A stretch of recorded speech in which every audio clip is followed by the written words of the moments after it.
Okay. Hi, my name is Marcus Smalls, and this is my IO on the nonification of James Baldwin. My field of inquiry is oppression, and I will be exploring the global issue of how racial oppression affects an individual's mental state and goes through generations, affecting different communities' perceptions of the world in his essays, My Dungeon Shook, Autobiographical Notes, and Notes of a Native Son. Okay.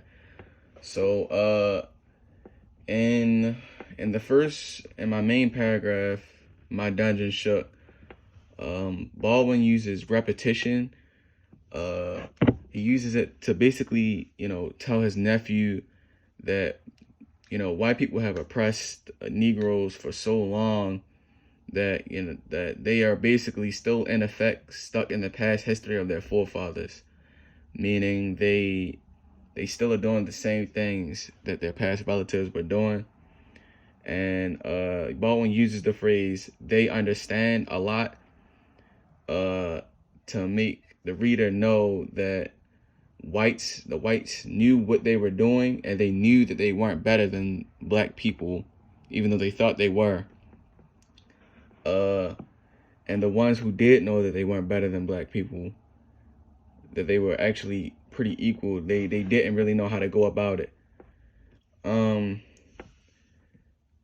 Okay, second, Baldwin uses imagery. Baldwin uses imagery when he says, imagine the stars are on fire and fleeing. And he uses the quote, I quote, out of the order of nature. That's what he says to his nephew. Imagine you waking up and the stars are on fire and you feel out of the order of nature.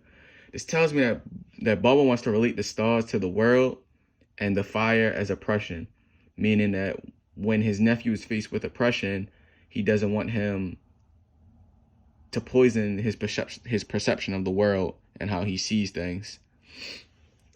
Third, Baldwin uses integration.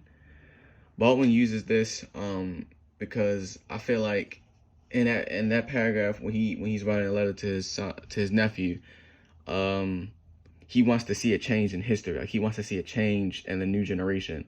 So like he knows his nephew can be better than the past generations, better than Baldwin and better than Baldwin's father and their viewpoints on the world. Because he knows that he's young, and Baldwin knows that passing down his perception of a new world to the new generation is a way to kind of put his nephew on a pedestal and boost him forward, so that way he's not just like Baldwin and his father, stuck in the past. So yeah. Fourth, this is autobiographical notes. This is excerpts from autobiographical notes, and there they talk about experience. Baldwin talks more about experience, like about himself. He talks more about himself. Experience is something Baldwin says is like a key to becoming a great artist or a great writer, and he states that an individual's experience carves out their perception of the world and makes them into such great artists. In Baldwin's case, his experience of racial oppression is what made him such the great writer that he was, and it was really how he became the person who he was with such dignity because of the oppression that he went through at a young age. And lastly, Notes of a Native Son uses like a metaphor. Like the metaphor is used when Baldwin talks about how the snow is like blinding all of his senses, like his eyes, his mouth, or whatever. And I say this because he says something about witnesses. I meant whiteness, or how do you pronounce that? And how he basically feels like it's been controlling him all his life.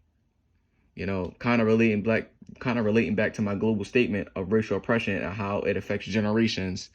And Baldwin basically comes out and says this himself, how this has been controlling him his entire life.